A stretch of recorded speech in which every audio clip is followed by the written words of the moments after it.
The Bostonian is Matt Perrault. This is our city. The book is Dave Sharapan. Pay him. Pay that man his money. Together, they are The Bostonian versus The Book. You covered! You covered 12! I covered! Follow the show on Twitter at Boston versus The Book. How do you like them apples? Bringing you the best insight on sports betting news, Matt and Dave's daily picks, and an entertaining and unfiltered dive into the sports betting industry. Here's Dave Sharapan and Matt Perrault. And here we go.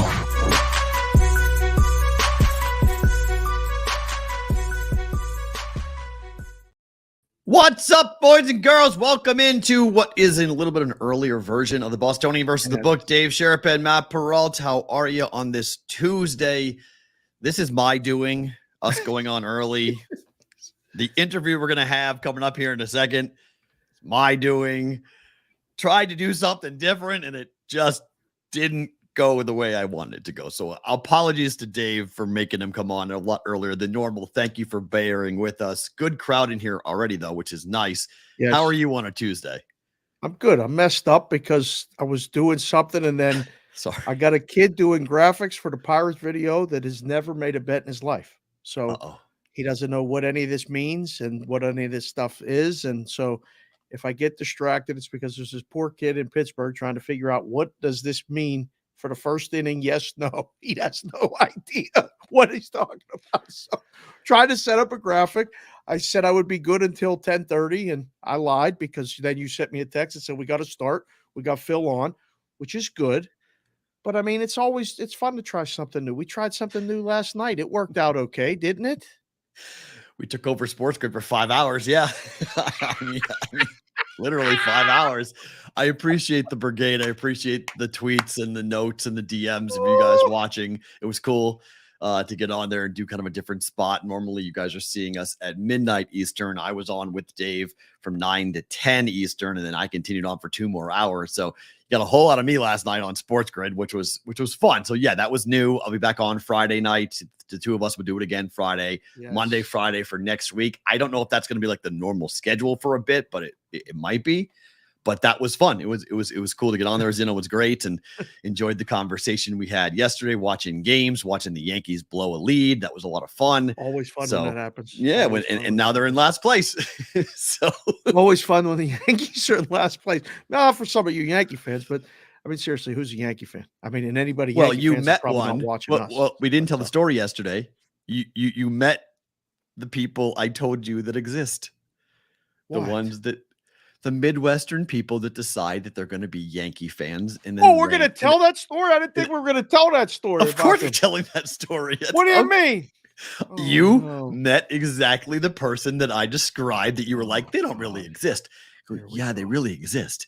The Rams fans and the Yankee fans and the Laker fans, and they absolutely exist because you met one. You're like, wait, what are you a fan of? And he went, cherry pick, cherry pick, cherry pick, cherry pick. And I said, I told you they exist. I couldn't believe it.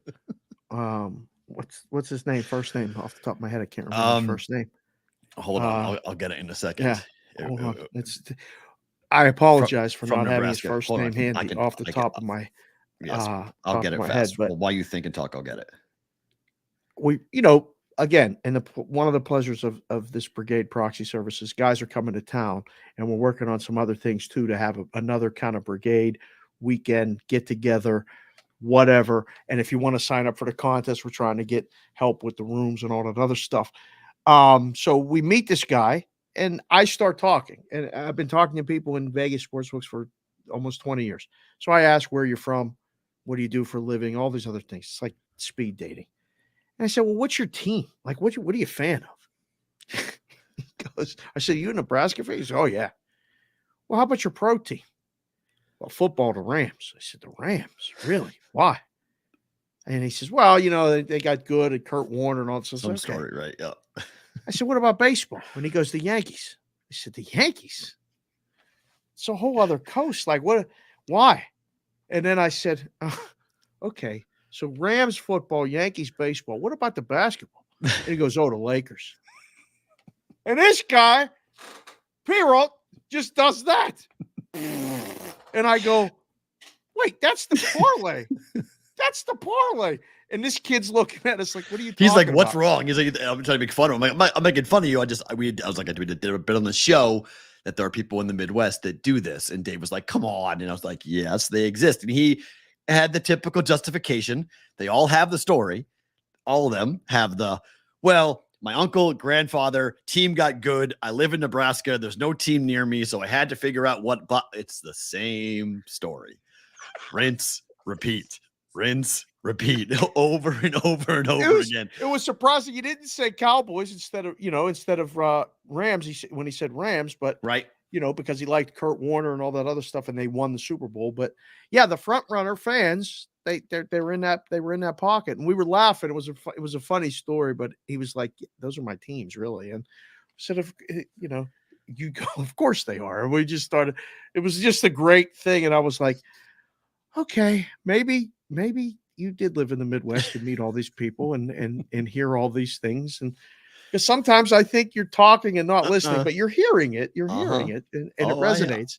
I hear it, and I went through wars with it on radio, off radio, with going, why aren't you guys Royal fans? Well, the Royals stink. I know they stink, but that's the closest team to you. You're Chief fans now a lot of times, aren't you? Oh, yeah, of course we're Chief fans. Got Chief Kingdom. But why weren't you a Chief fan 10 years ago?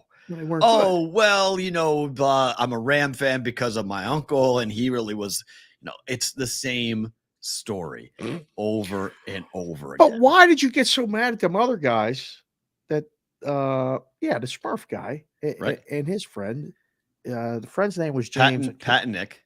Pat and Nick. Those were the Chicago guys. Yeah. When the guy said he was a Nebraska football fan, but a Creighton basketball fan. He You're said, like, no, you can't do that. He wasn't a Creighton basketball. He likes Nebraska. I was saying you can't do that. He likes Nebraska ball, is what they call it, which is good. My whole shtick for years, was you can't be a Nebraska football fan and a Creighton basketball fan. It doesn't work. Because Nebraska basketball is a laughingstock. They were horrible in the Big 12. They're horrible in the Big 10. And Creighton basketball is really good. So you wear red on Saturdays. Not that far apart. Like they're but if you live in Omaha, it's ridiculous because you don't have to be a Creighton basketball fan. You're a Nebraska football fan. You should be a Nebraska basketball fan. So Husker fans got mad at me. And then Creighton fans got mad at me because I said, you don't have a football team. So you don't get to cheer for football. And they said, what am I going to do on Saturdays? Yeah, that's not right. Just stay home and watch football. You're a Creighton fan. You can't cheer for your rival except when they're playing in basketball. If you don't have a team, Perrault, can't you pick the team that's closest to you? No, you should, but you can't because you've chosen to be a Creighton basketball fan. They don't play football, so then you can't have a football team. Yeah, but you can't wear red on Saturdays and blue on Sundays. That doesn't make any sense. What are you, in L.A. with the Bloods and the Crips? What are you talking about? You're in Nebraska. You can be whatever you want. There's a river called the Platte River. My whole shtick for 4.5 years was choose a side of the Platte and stay there. Which side are you on? Are you on the Lincoln side? Said that. I guarantee you said that almost the whole time you were there, didn't you? Every time. Pick a side of the Platte. And it used to, I'm not kidding you. People would come up to me in bars randomly, like just tap me on the shoulder and go, duh, duh, duh, duh, duh. My grand tell me their whole long justification for their fan base. It was hysterically funny. It got them so. People in Nebraska don't get mad all that often. This pissed them off more than anything else. It got the whole town talking. Who is this idiot from Boston telling me who I could be a fan of and what I'm doing? They were right. It was phenomenal. It was so. Pick a side of the Platte. Yes. Platte River goes between Lincoln and Omaha. Pick a side of the Platte and stay there. It's the flattest river you'll ever see. It's like 4 feet all the way down. Like it's ridiculous. Like it's not like a river, like we're used to like rivers. It's this long, very flat, like everything else there, flat river. That's the Platte River. Flat Platte, so to speak. So the flat Platte. Okay, so let me try to set this up. This is going to be fun. Phil Steele's magazine. If you guys don't know the magazine, you should. This is basically one of the starting of football. This is the magazine that's out right now. Phil Steele's College Football 2023 preview. It's 350 pages. I've been talking to Phil about betting. I'm 46. I don't want to date Phil, but I've been talking to him for a long time about betting because he's done betting in this book for a long time. He has his own language, his own shorthand. It's very cool what he was able to put together. And Phil Steele's been kind enough to join us here on the Bostonian versus the book. Now, this looks a little different, I know, but Phil, Matt, and Dave, can you hear us, sir? I can hear you. Can you guys hear me? You sound phenomenal. Phil sounds like he's got a great microphone. Phil, you look great on the picture that we're using, and you sound fantastic. So can you hear us? This is good? Right now, you're just breaking up a little bit there. It was like pausing a little bit. Okay. Well, let's hold it together, Perrault. Can we do it? I think we can do it. I think this is Okay, let's do it. Yeah, we haven't done audio before, so this is the first time we've done audio only with just a picture. So I think we're okay. But Phil, let's start with just the overall work that goes into the magazine, the number of hours you guys put in to put together this magazine. How difficult, how long do you guys spend getting this thing together? We start, I do the magazine in a 3 write-through process. And the first, we start the Sunday after Thanksgiving, which is when some team's season is complete. And the first write-through process involves the postseason. And I've just watched every game all season long. I'm all familiar with the team, but I go back and read every single article that was written about the team for the whole year. So I get in depth on every single position on every single team and do the first write-through. And in the first write-through, I address what kind of shape are they heading into last year? What happened last year? And what kind of shape are they for next year? The second right-through process is pre-spring, which was when the rosters come out and we get the transfer portal moves all updated, and I update the writing that time.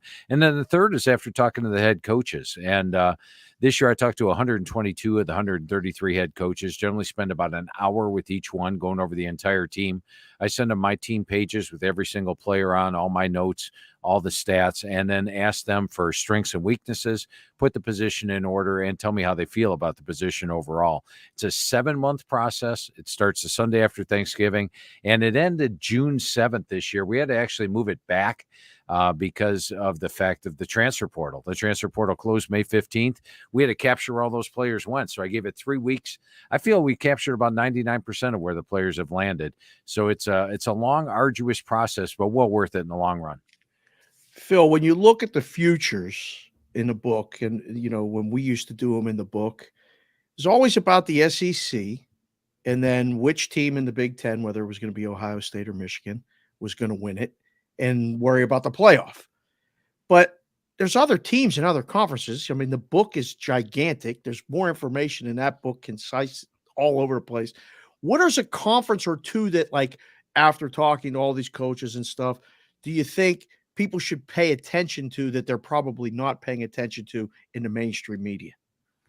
Well, I think there are, once you get outside the Power Five, I don't think folks spend as much attention looking at those teams. And I think that's where you find a lot of value. I know during the season, being here in Ohio, very much in MAC country, the MAC I find is great value during the season if you're not following along with it. And this year, maybe the conference that might get the most value is CUSA, because they had a team like Sam Houston State, Jacksonville State. Who knows anything about them? Well, I give you the same amount of coverage on Jacksonville State and Sam Houston that I do in Alabama and Ohio State. 2 full pages, everything you ever needed to know about those.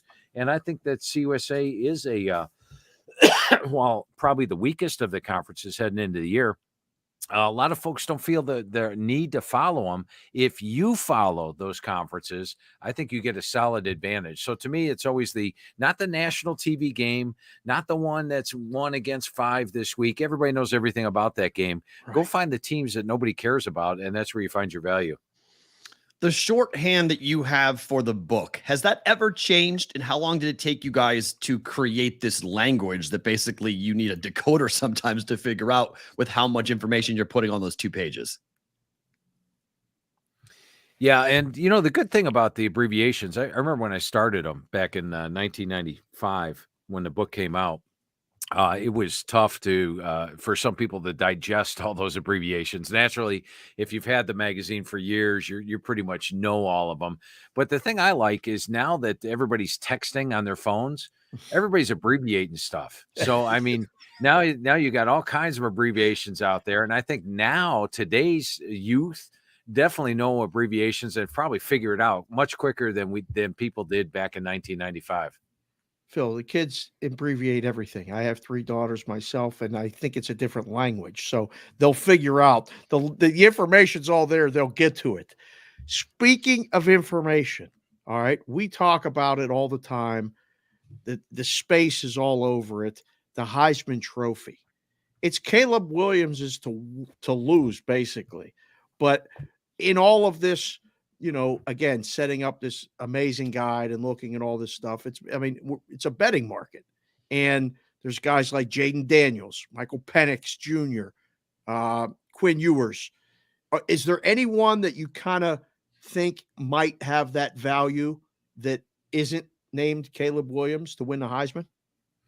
Yeah, and first of all, what kind? Do you got the numbers in front of you? I do. What's Sam Hartman at right now? I gotta go down the list a little bit here, Phil. Hartman. 18-1 right now at FanDuel. Okay. That's probably a good one to look at, because I think Notre Dame's an under the radar team. And as you know, if you're a quarterback for an undefeated team or one that's in the playoff mix at the end of the year, you have that opportunity. Hartman's going to have his chances this year. Now, last year they had a backup quarterback. Remember, their starter went down to injury. Now they've got one of the best quarterbacks out there in Sam Hartman. And what a supporting cast. You look at a running back core, they go 4 or 5 deep there. In fact, they moved Chris Tyree to slot position because they're so deep at running back. The offensive line is one of the best in the country. A defense, one of the best. They get Ohio State at home week 5. If they can win that game, boom, he's going to be way up the charts. They get USC at home, head-to-head, Caleb Williams. Notre Dame, the home team, is actually won, I believe, 8 of the last 9 in that series. Colder weather in October. Notre Dame wins that thing. Who do you pick? Do you pick Caleb Williams? Do you pick Sam Hartman? I'm going Hartman at that point. So I like the odds at 18-1. And if I was betting, if I was betting Caleb Williams or the field, I would take the field. There's a reason the Heisman winner can't repeat.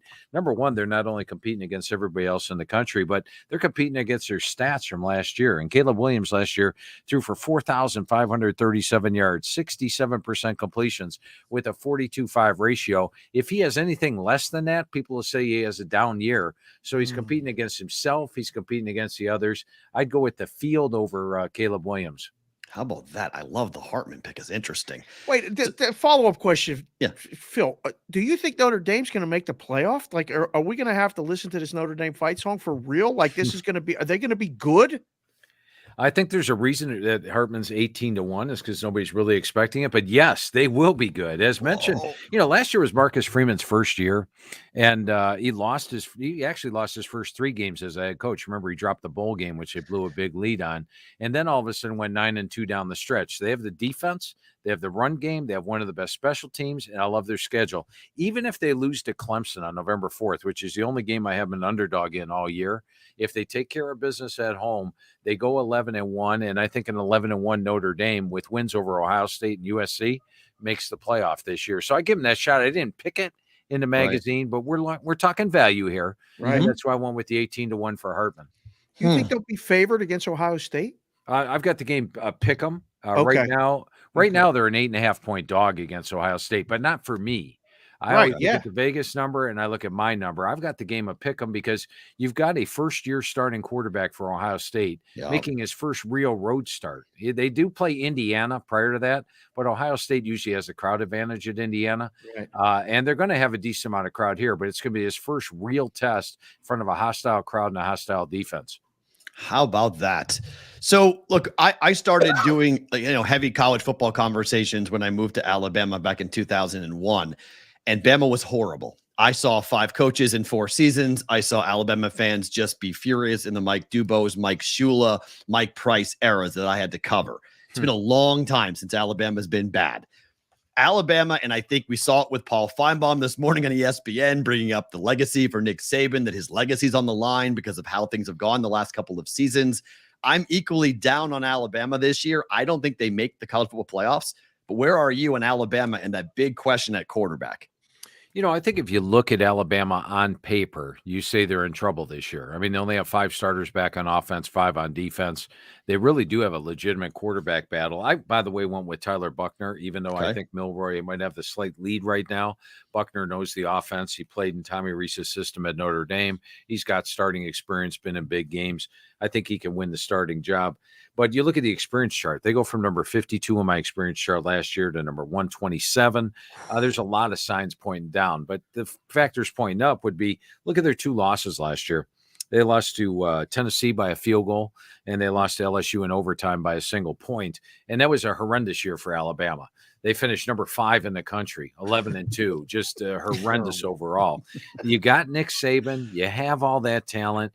You're two real tough games. Texas and Tennessee are both at home, and Alabama's been playing less on the road than they have at home. They've been vulnerable on the road. Look at, they barely won in the Swamp 2 years ago. They lost at College Station. They barely won the Iron Bowl on the road. Last year, they lose to Tennessee on the road. They lose to LSU on the road, both close losses. And they also struggled against Texas on the road. So at home, they don't have that problem. They get Tennessee and LSU at home. They do have to play A&M on the road in College Station, which I like that game a lot. That's another one of those where Alabama's an 8.5-point favorite right now. I've got the game at Pick'em. Remember, A&M last year, it was at the Alabama 2-yard line at the end of the game in a 5-7 season with a chance to win down by 4. And now they get them at home in College Station where they beat them last time. But I'm not betting against Nick Saban. So I would have to say I picked Alabama to make the playoff just because he has won 1 national title when he's been preseason number 1. They've been preseason number 1 each of the last 2 years. The last time they were not preseason number 1 was 2020. Bing, national title. So I'm not that's discounting Saban, but I understand your point of view. On paper, you look at Alabama and you say they're very vulnerable this year. Phil, give me some good news on Penn State. Perrault here, bet over 9.5 wins. Went to Penn State. I want Penn State to make the playoffs so bad. I want them to beat both Ohio State and Michigan in the same season. I don't know if it can happen, but they're going over 9.5 season wins, aren't they? I mean, this might be the year to Franklin gets them into the playoff, right? Like maybe? Yes. Yeah, I think this might be James Franklin's best team that he's put on the field. You look at them, they're number 62 on my experience chart. When I went over the team with Coach Franklin, he said the offensive line is one of the best offensive lines he's had there. You look at them defensively. The thing that stood out to me defensively with this, guys, is their depth. They go 3 deep at basically every single position on defense. Players like Alonzo Ford, who transfers in from the Old Dominion, who is a really good player, all-conference type of player there. He's third string. They have a lot of third stringers that would be starting in a lot of other places. Each of their 3 units on defense rank in my top 5 in the front of the magazine. I think Drew Allar steps in and does well at quarterback. And you look at the games this year, the road games are Illinois, winnable, because Illinois is not up to last year's standards. Northwestern, very winnable. Yes. Maryland, winnable. In fact, Penn State usually travels pretty well there. Yes. And then Michigan State's being played in Detroit. The one that stands out is naturally Columbus, where they're playing Ohio State. I do think that they probably dropped that game, although they've given Ohio State a great test almost every single year. They get the big game against Michigan at home. They almost beat Michigan at home 2 years ago. Michigan needed that late score to pull out the win.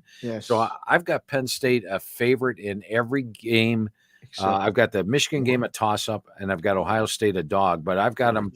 I would put the total at 10.5 for them. So I think 9.5 is a good number to go over. And if they go 11-1 with only a loss at Ohio State, don't you put them in the playoff at the end of the year if they're 11-1? I hope so. I think you should be on the committee. So I like it. That's good. So let's stay in the Big Ten because I am extremely high on Michigan this year. I think Michigan is going to win the national championship this year because I think the C's are right for Michigan, given what Bama's dealing with, what Clemson's dealing with, what we're seeing with Ohio State. I love the offensive line. I love J.J. McCarthy. I love the fact that Blake Corum's back. I think the defense is going to be extremely nasty. What is your outlook on Michigan this season? I did pick Michigan to make the playoff this year and win the Big Ten. I got to be honest with you. When I looked at it, I had Michigan, Penn State, Ohio State, all within the gap. And I'm like, I'm going to make it easy. I'm going to go with whoever gets the other 2 at home. Guess what? They all play one of the other on the road. So it made it much more difficult for me. Of the three teams, Michigan has the best schedule. You look at their non-conference Yeah. schedule, and East Carolina, UNLV, Bowling Green, give me a break.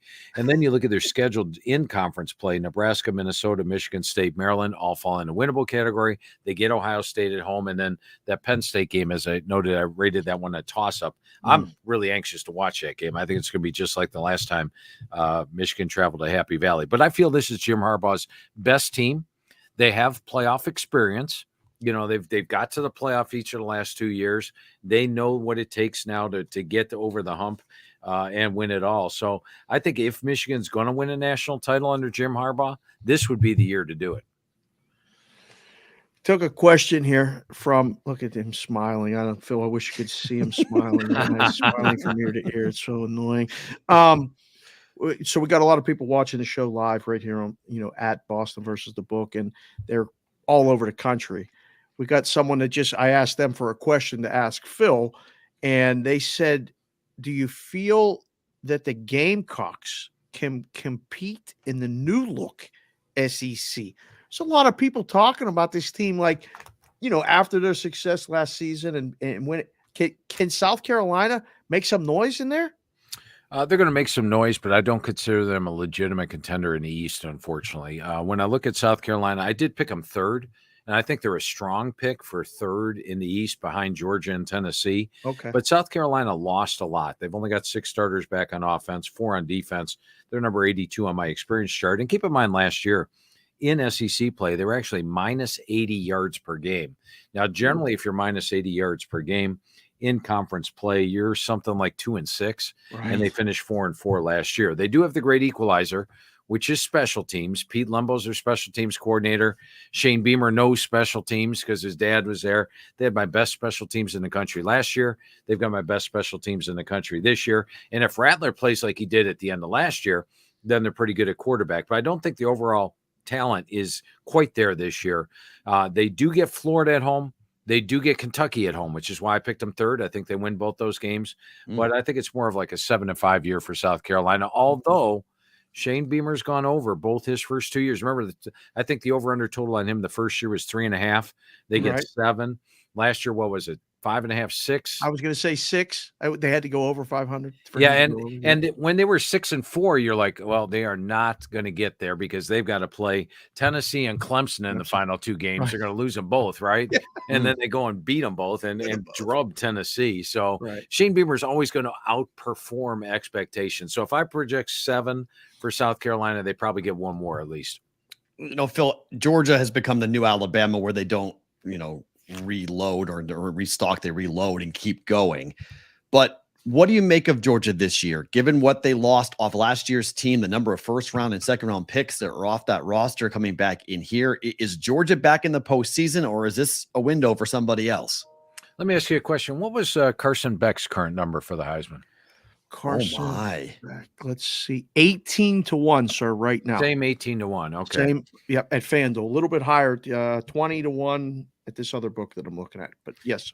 Now last year when I went over Georgia, you looked at their defense. They lost like 8 or 9 draft picks, most of them first rounders. Right. And you're like, what's going to happen? And going over the team last year, their concern was the overall experience level. They said, we like the talent.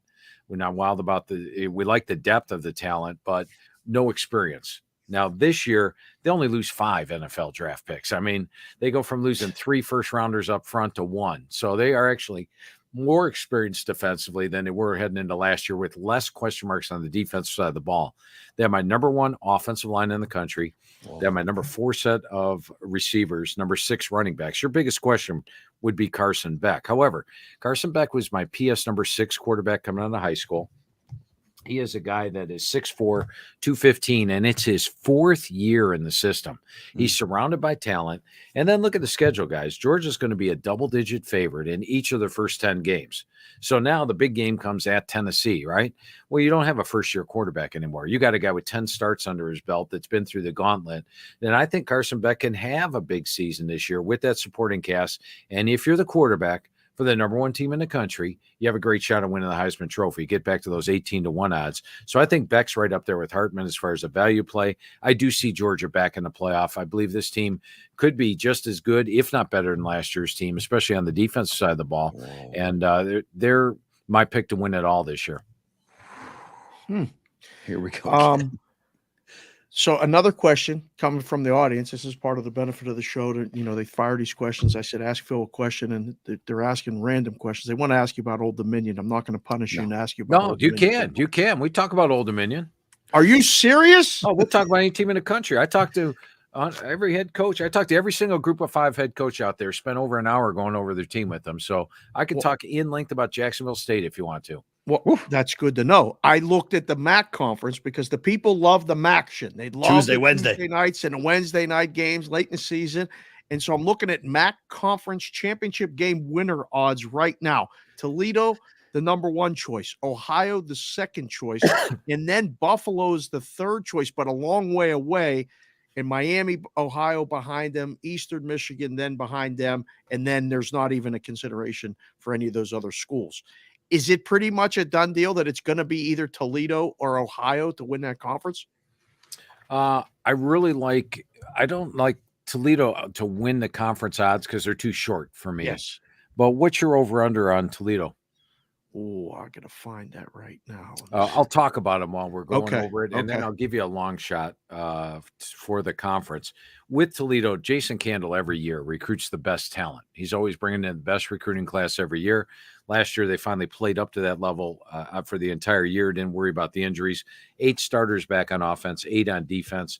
DeQuan Finn, I'm surprised somebody didn't poach DeQuan Finn from one of the Power Fives that needed a QB because this guy's exciting, both running and throwing the football. They're strong in the backfield with Stewart and Kelly. They've got a tremendous receiving core with Maddox, Aziris, and Newton. And the defense is one of the more underrated defenses in the country. I have Toledo actually favored in 11 or 10.5 games this year. I've got the Miami of Ohio game, a toss-up. Illinois, they're an underdog. That's why I like the total. I believe it's something like 8.5. Is that what you found? There's a 9, and I didn't look at the other book. I actually found an interesting bet to go undefeated this season. FanDuel has Toledo listed at 31-1. They're not going undefeated, are they? I wouldn't. I think there's probably better odds out there. The Illinois game is going to be tough on the road to start out the season. Okay. And generally, if they do go undefeated, that means at the end of the year, they've got a couple of road games in the MAC on these Tuesday, Thursdays.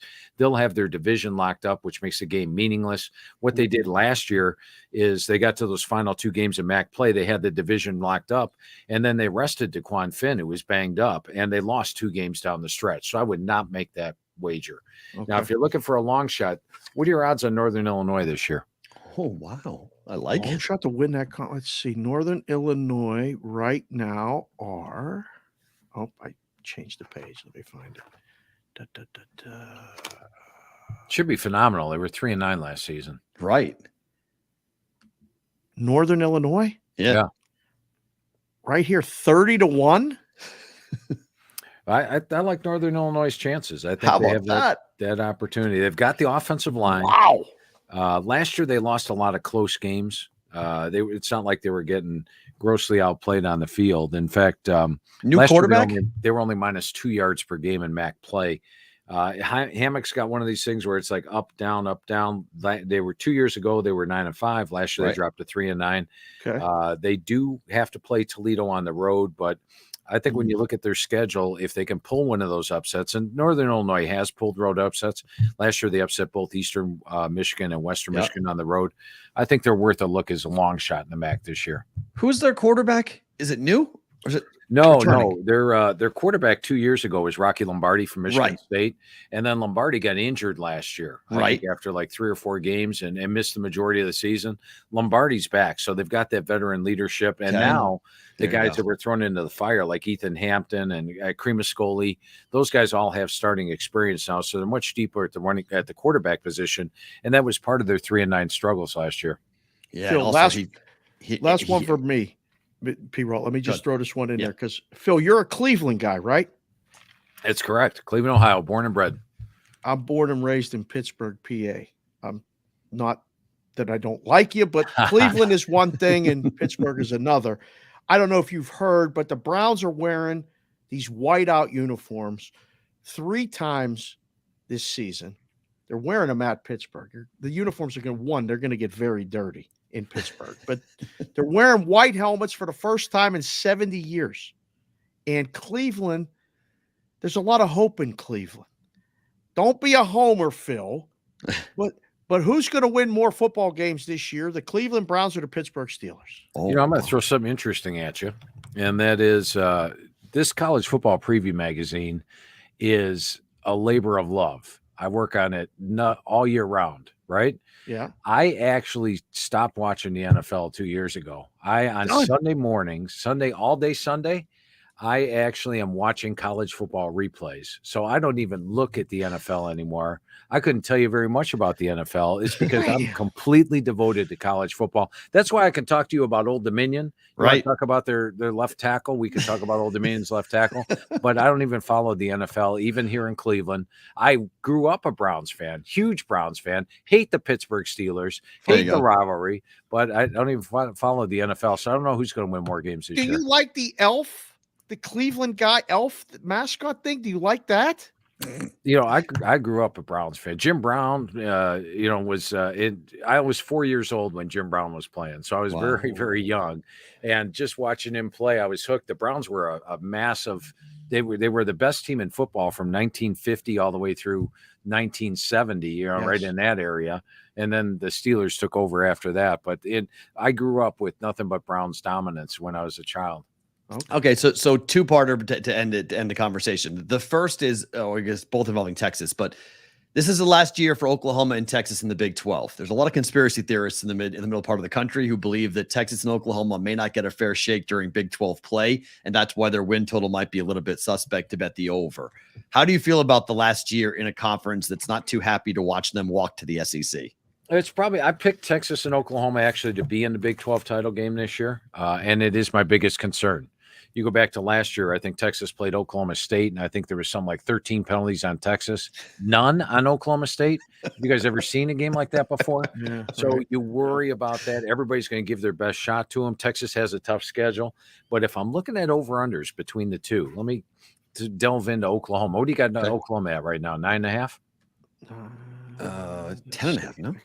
No, that's great. 9.5 or 10. Okay. Oklahoma, when I went over the team with Coach Venables, the defense last year gave up 461 yards per game, 30 points per game. That is unacceptable to him. He's a defensive coach. He brought in a ton of transfers. His system is complex. He threw the whole thing at the defense last year, and they struggled a little bit. Now they're in the second year of the system. They brought in a ton of transfers. They're going to be much improved there. They've got Dylan Gabriel back at QB. When he missed a couple games last year, they struggled. And then the offensive line solid. They are loaded across the board. They play a soft schedule in the Big 12, a much easier schedule than Texas does. They miss some of the key teams out there. And in fact, if you go and look at Vegas right now, the games Oklahoma is favored in, they are favored in 11 of the 12 games this year. Yep. The only game they're not favored in is Texas. So 9.5. I'm going to go. Which is a neutral site game. I mean, it's not even a home game, right? Right. So, yeah. So I like the over more for Oklahoma, but I think Texas is the better team. But Texas actually is the only team in the Big 12. Of the Big 12's top 6 teams, they're the only one that has to play each of the other top 5, showing that the Big 12 is giving them no parting gift. If you're looking for the best schedule in the Big 12, go to Oklahoma State. They actually play 6 teams that were group of 5 teams last year, or non-power 5. They avoid all the big boys practically this year and get Oklahoma at home. So Oklahoma State might be your value play in the Big 12. Are they a legit? Are they good though, Phil? Like their schedule's good, but are they good? I've been hearing a lot of people keep giving me this Oklahoma State play. Do they have the talent to win? You got some guy, first of all, Mike Gundy as the head coach who knows how to win. He's got a great head they were at one point last year, guys. This team was 7-1. And number 9 in the country. And then they just lost their last couple of games. If Alan Bowman does well, and I think he will at the quarterback position, they have talent around him. Now, they're not overly experienced, but last year's defense only had 4 starters back. This year they have 6. I think they're improved, especially on the offensive line, a much better offensive line this year. I've got them a 3-point dog at Iowa State. a 3-point dog at UCF, and a 3-point dog against Oklahoma. Those are the only games they have them a dog. And 3-point dog, guys, that's basically almost a toss-up game. So I do like the value there on Oklahoma State. And yeah, Mike Gundy surprised me last year. I didn't think their team would get anywhere near 7-1, and there they were 7-1, number 9 in the country. All right, we'll end it with this. I've made one bet so far for college football games. It's week 2. Texas at Alabama. I've already taken the 7 points here for Texas. I don't think they win the game. I know all the numbers for Nick Saban are ridiculous in non-conference games against his former assistant coaches, all of that. Texas almost beat Alabama last year. They were at home. Now they're on the road. Can Texas keep it close against Alabama in week 2?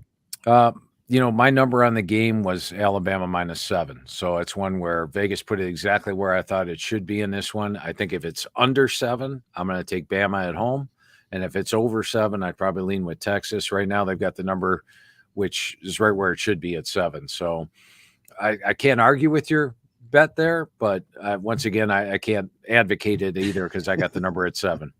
Phil, thank you for joining us. If folks want to buy the magazine, where can they go and get it?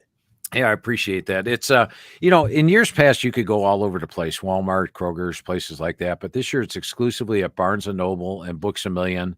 And then also in Vegas, the Gamblers Book Club. So those would be the 3 places to get it. Barnes & Noble, Books A Million, and Gamblers Book Club. But also, if you go online at philsteele.com and order it, we're going to charge you a shipping charge for the magazine because it costs to ship things naturally. But we give you the digital magazine for free when you order the hard copy online. And the digital magazine is actually updated all the way through the start of September. So example, you flip open the digital magazine right now. Who's the coach of Northwestern? David Braun. My magazine's got Pat Fitzgerald, but it's David Braun. And we circle players as they're out for the year. So I think you'll find that very useful to get both magazines for the one cost. Or, like I said, Barnes & Noble, Books A Million, Gamblers Book Club are all great places to get it. Phil, thank you for the time. Really appreciate it. Enjoy the season. Should be here before we know it. Hey, thanks a lot. A lot of fun talking football with you guys today. Excellent work, sir. Thank Great, you. Sir. That's Phil Steele for us here for the Bostonian versus the Book. Good to get him on the program to talk college football. It's the only magazine, not the only, it's one of the only magazines, Dave, that I don't want the digital copy. I want the actual physical copy. Right. I write in it. I circle things. I'm a little bit behind as far as what I normally am in some of my other breakdowns. Normally by now on vacation, I've had the magazine, I've broken it down. I'm a little bit behind, but I'll start it all coming up in the next week or 2. So we'll get really into it when camps open up and we start to see some things. Interesting things he said about Oklahoma State. That's something I got to definitely take a look at. That's going to be fun. And then the Notre Dame statement may have been the most surprising of all. I mean, the Irish, we know what the committee does with the Irish, right? If they're even a little bit close, they're in. That's what it is. It's Notre Dame. Yeah. They're close. If the Irish have one loss, they're 11-1, and they've beaten Ohio State. Fighting Irish are getting in the playoffs. I was pretty impressed with Phil's microphone and sound. That was Setup was excellent. beautiful, right? That sounded like he was right in the studio with us. Yeah. That was one of the worked best out well. sounding I thought it audio. was gonna be on a cell phone. I was like, I don't know how this is gonna work with a cell phone picture, and it worked out really well to talk to him for 25 minutes. And I got to give you kudos for pulling it off. That was our first audio interview. We're trying something new all the time, and it worked. That's People, a curve. if you like the show, please hit the like button, hit the subscribe button. Tell one person about it, please, because we want to keep doing the show and trying new things. And, we might be trying it on new platforms and all this other stuff come football season. Very true. Very, very true. Phil, he was a little too much Notre Dame heavy for me. This could happen. This could happen. I think it's going to be I'm always hyped for college football, but I think this year is going to be so fun. There are so many interesting, every single team's got a big question. Look, when Paul Feinbaum starts to sharpen the knife and he starts talking about Nick Saban's legacy and then how this year is about Nick Saban's legacy. This is like Belichick all over again, right? Like, oh, could Belichick not do it without Brady? Has Nick Saban lost his fastball? Can he work in the NIL era? Has Kirby Smart passed him by? Is Kirby Smart really the best coach in college football and not Nick Saban? All this stuff is, and I am fading Alabama, so I'm buying right into this. But that makes it such an interesting year when these types of questions are popping up around the country. Irish could be good. Texas could be good. USC could be good. I mean, there's going to be a variety of things. The Heisman Trophy bet he put out there might be the most interesting of all the things he said, because the Hartman conversation isn't crazy. Look at the Wake Forest numbers he put up.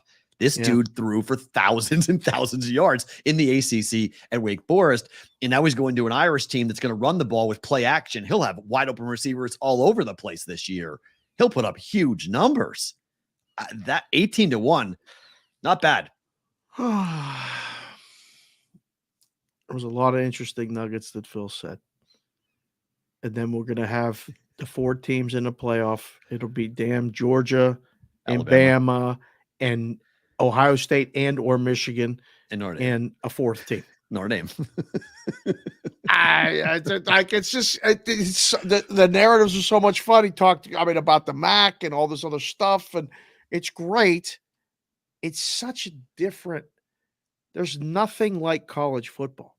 There's any of the sports. It's so, you can be so into it and yet so regionalized. Right. It's not.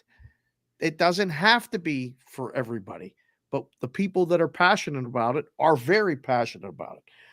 I was excited what he said about Penn State personally. He should be. I agree. I'm on 9.5. Let's go. 10-2. Just can't. That Iowa game just can't do it. You just can't do it. You can't blow the tire against Iowa. As long as you guys don't do that, you're good. The bet rides on Penn State beating Iowa. That didn't even sound right. Like I wasn't expecting to hear that on a Tuesday. But this is part of life. This is part of the, we're going to start earlier because Phil can only do this and that and blah, blah, blah. The season hinges on the Penn State Iowa game. The bet hinges on it. Your season hinges on it. They can't lose that game. I know, but 10-2 a good year? Are you happy with 10-2? If they play, 10-2 would be awesome. Okay, that would be great. But I have this argument all the time with this was in Des Moines. The argument I had with Iowa fans was that they settle for mediocrity. Like if I'm a Penn State fan, I'm not okay with 10-2. I want to be Michigan. I want to be Ohio State. 10-2 is not good enough. Well, yeah, it's not. But at the same time, the Iowa game is the 3rd game of the season, is it not? It's right around there. Yeah. It's early. It's in September. Yeah, it's early, late September. Right. And at school, there's nothing worse than losing one of the first 3 games. You want to be 3-0 going into the real games. If they lose the 3rd game of the season with the 1 loss, in the past, that was a death sentence. You were out. You weren't even considered for anything other than a pretty cool bowl game, maybe. Right. And it was like, and it was hard. So I don't want this to happen this year. Want to be undefeated going to the Ohio State game. That's priority number 1. Yeah. Heck yeah. Somehow win that game. Insufferable until the Michigan game. If they keep winning. I'm telling you right now. Good. It's going to be fantastic. You should be. Yes. But if they go and lose to Iowa and then lose to Ohio State ugly in Columbus, and they have 2 losses, I'm going to limp into the Michigan game and be like, smacked. Uh-oh. Yeah. I don't want that. You know what's coming. You're going to get smacked. But that's, to me, this is what makes it really fun for a lot of the non-brand names. Not that Penn State's not a brand name. It is, but it's not in the same ilk of Bama and Michigan. It is. What are you talking about? No, it's not. It's not. You used to be. You're not anymore. But this is Franklin's best team. What do you mean? It's the truth. It's just when have you guys? Penn State's gigantic. Correct. In Penn State minds. This is like Iowa. Iowa's gigantic in Iowa minds. Penn Nebraska's State is nothing like Iowa. What the hell are you talking This is the same thing. Nebraska is huge in Nebraska minds. It's the same exact thing. Nebraska. Penn State is top 5 in the country.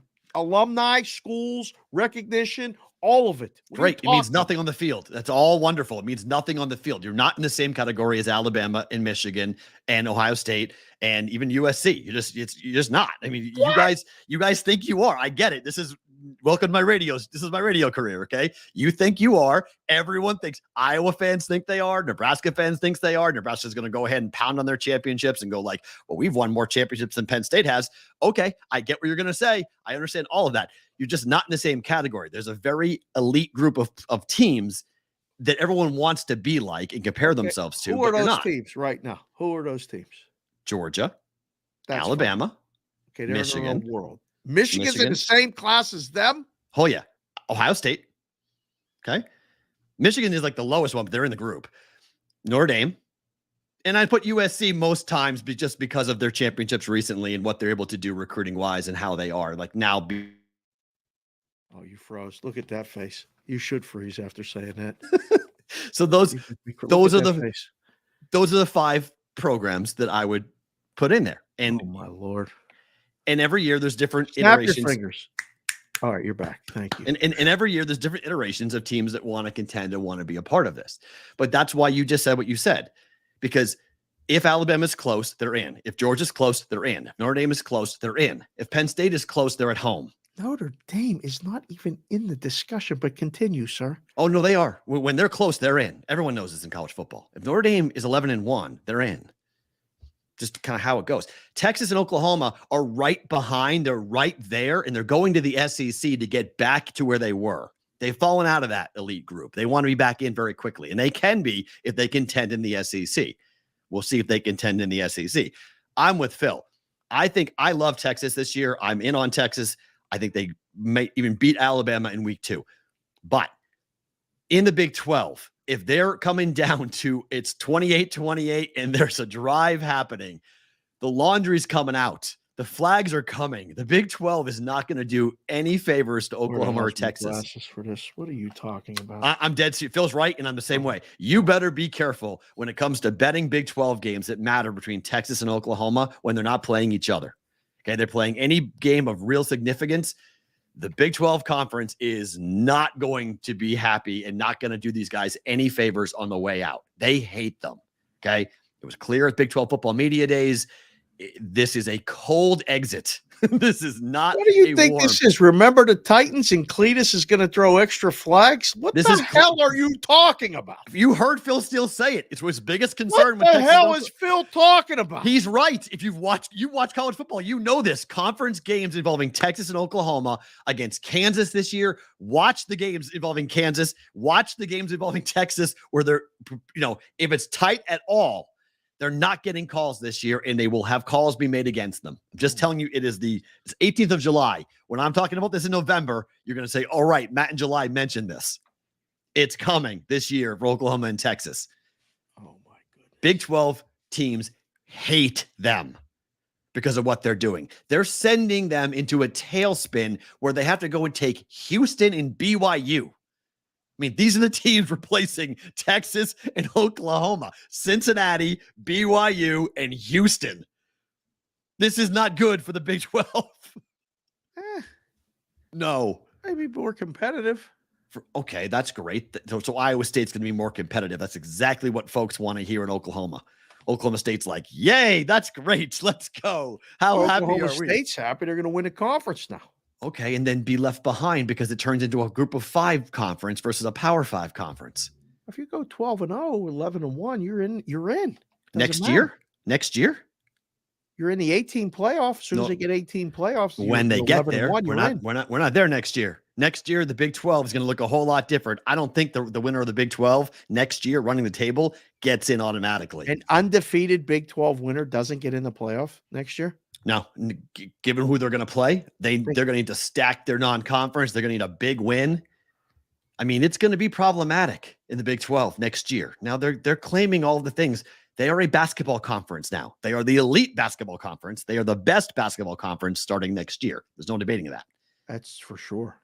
But that's great. This entire thing is not driven by basketball, as we know. See the Big East, driven by football, and football is not anywhere near. Without Texas and Oklahoma in that conference is weak. The Pac-12 losing USC and UCLA to the Big 10. That's going to be an interesting look as to whose conference is stronger, the Big 12 or the Pac-12. But they're both seriously weak. We'll see. It'll be hard. I mean, as soon as they keep an undefeated team out of the playoff, that'll settle all the arguments about moving conferences and all this other stuff. I mean, Texas and Oklahoma are going to become, what are they going to become? Arkansas? I don't know. It's a great I question. mean, like, what are we gonna Everybody, become in the SEC? That doesn't do a damn thing for me. I don't know, but you lived in the SEC, you drank the juice, but you call them out at the right times. Mhm. If the SEC is good at the top, it's a lot of mid blah in the middle, and the bottom teams stank. I mean, they just stank. who's the bottom team then? Who's the bottom other than Vanderbilt? Who's the bottom team? Vanderbilt's at the bottom. Yes, that's it. Mississippi State. But they're good every once in a while. Mississippi Every State can once in rise a while. up. Well, you know, so is Illinois. It's the same. They're the same. No, No, they're not. They're the no, same. no, they're not. They're the They're same not. as Nebraska. Same. Look at the number of Look at the number of NFL players produced by Mississippi State versus Illinois. That's a different discussion. No, it's talent. You're talking about talent. It's Who are a they? different discussion. They're a Results better on the team. Field or They're a better talent. team. Mississippi State's a better team than Well, Illinois. They're a better Penn program. State produces a lot more NFL players than those schools. Oh heck yeah! I'm not putting Penn State in an Illinois Okay, well, category. Penn State's in a category of all those other schools that you talk about at the top. No, next based tier. on number of players Next in the tier. pros. Yeah, they're next tier. Penn State's on the next tier down. I mean, there's no Penn State's in a very good class of programs in college football. They're just not in the elite class. They're not in the Alabama Georgia class. So, but they're in a very good class. There's no debating what Penn State's done and what in they the produced. Alabama Georgia class as far as putting players in and success on the Oh, field. and winning, right? Those Yeah, are the best teams. well, Ohio State's They're there. different You, programs. you have to put Ohio State in the same conversation. You have to put Michigan in the same conversation How about many term. championships Ohio State got? National Well, championships? I mean, you got to go back to what happened with Urban, but yeah, I mean, it's been a while, but they've won it. I mean, it's not like they have never won it or haven't won it in the last 20 years. They've won it. So Okay. it's going to be fun to see this season how the USC UCLA situation handled by the Pac-12 and how the Oklahoma Texas That's situation. going to be a mess. Of course, They both took in the both money conferences. Both conferences is going to be a That's mess. going to be a mess. The Big 12 is what it is. I don't know if Texas and Oklahoma leaving and them replacing them and becoming more competitive is Oh, going it's a to be a problem. bad thing. Oh, it's a problem. It's a problem for money. It's a problem for eyeballs. Problem for TV. It's a huge problem. I mean, it's a monster. It's great for the SEC. They just take on a big school and eyeballs in Texas. Oh, That's recruiting. great. Like they have two teams in the SEC now in Texas and Oklahoma right above. How's it working out for Texas A&M? Well, no, that's the point. I mean, this is not, I'm not saying Texas and Oklahoma walk into the SEC and do great. Okay. I mean, A&M's had a couple of really, Jimbo Fisher may be the problem, but they've had really good talented teams and just haven't lived up to the hype that they should have had. They beat Alabama. I mean, they've had wins like over big programs and beaten Bama. Right? Texas and Oklahoma joining the SEC makes it a more competitive conference, deeper conference, and the recruiting what they want in Texas, they get, which is they can go in there and no longer be, saying, hey, play at Texas and play in front of all your friends and family because we play A&M and Oklahoma and Kansas State. We play in this generalized region. Now it's Alabama gets to go into Texas and make that argument saying, hey, kid in Dallas, you're going to play in front of your friends and family at A&M, at Texas and Oklahoma, come to Alabama. So it's Texas going. Alabama could recruit anyone at any state, at any school in a country. Auburn. I'm talking about Auburn. I'm talking about Vanderbilt. I'm talking about Mississippi State. I'm talking about Ole Miss. I'm talking about the whole program. Everybody can go into Texas now and mine. That's why they got brought in. They want to mine the talent of Texas and take it away from the Big 12. I'll be curious. Not in because they're Texas. They got the Texas Longhorn Network. They're a gigantic amount of money. Yeah, right. But they're they're not it's a everything- damn thing to do no. with the kids in Texas. You're wrong. It's everything to do with recruiting. Is everything to do with recruiting. 100%. It is the reason why Oklahoma and Texas are joining the SEC. It's why everybody wanted them. money. It has nothing to do with the kids. It's recruiting. It's recruiting. They have A&M. They already have Dallas. They have the TV market in Dallas. Okay. Talking about the SEC network. They already have it. They have Texas A&M is in Dallas. They can go and recruit at the same regionalized. They have a Texas affiliate there that they get Dallas games. Yes. A&M being there in Austin, north of Houston, between Houston, A&M is between Houston and Dallas. They get both markets when they have A&M. That's where they took A&M. I was there when they did it. They took A&M because they get both TV markets for the SEC network when ESPN was starting it. Mm-hmm. That's why they grabbed it, because where A&M is in College Station is right between the two cities. So they got it. So it's not money. Okay. They already have it. This is about the ability to recruit these areas and to essentially start the path towards a power conference, 4 of them, of 16 teams. That's what they want. So every conference is going to be, the Big Ten is going to have to figure out whether they want to play the game or not, because academically, UCLA and USC make sense. Nebraska academically made sense. Rutgers academically made sense. So they sold it both ways, TV and academics. They want this AAU accreditation. It's a big deal to the Big Ten folks, okay? They may have to take a school or two that they don't really want if they want to go to 16. Who that will be, we'll see. It could be Kansas. That's possible. There's been a lot of rumblings about Kansas going to the Big Ten because they're an AAU school and they're great at basketball and football is on the come up. But Kansas State and Missouri, that whole conversation, how that goes, can Kansas join the SEC? Missouri won't like that.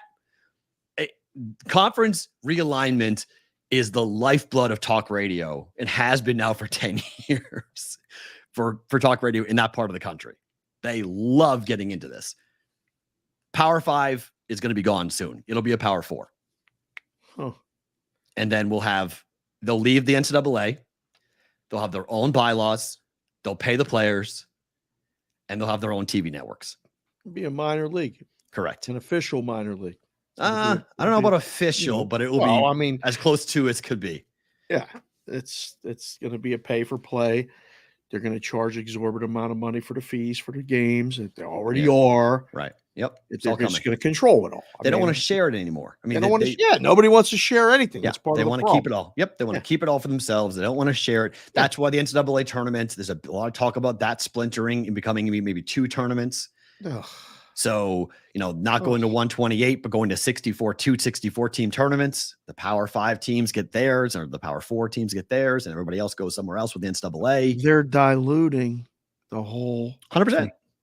We are in a, if you've been around it for a long time and talked to the people who have been it from the start, we have never been in a more precarious position for the future of collegiate athletics than we are right now.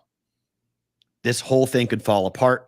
I mean, Liv Dunn is making so much money right now in the NIL world that she has started an advocacy group for other teammates on how she's starting an agency basically to help other athletes get paid, to teach them how to do it. She started a small business off her NIL to make more money as she wants kids to pay her. I'm going to help you make more money. I'm going to take a cut of what I'm going to make you because she's making millions on this. She's a gymnast from LSU. It's bizarre.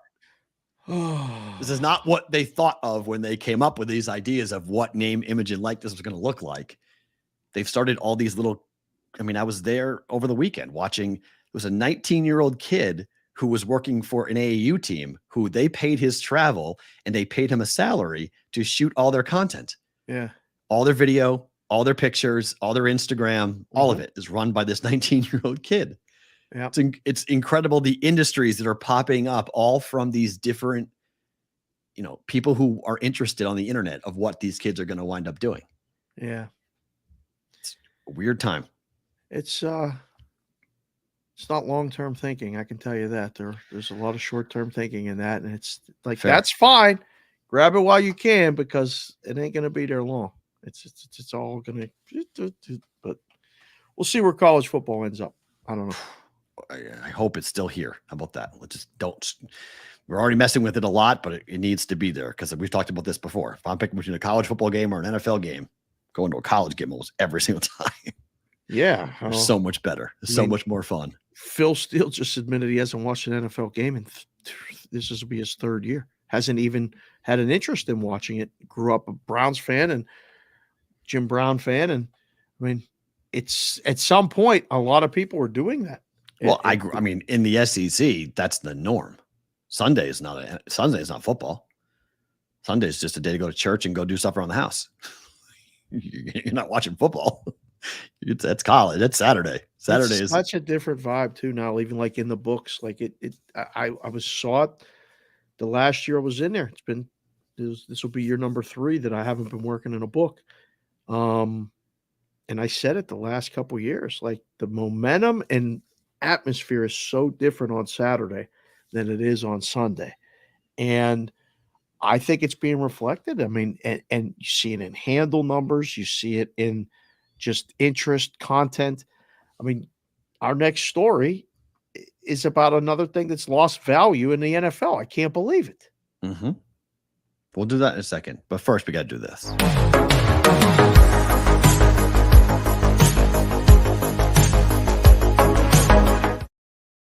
This was beautiful last night.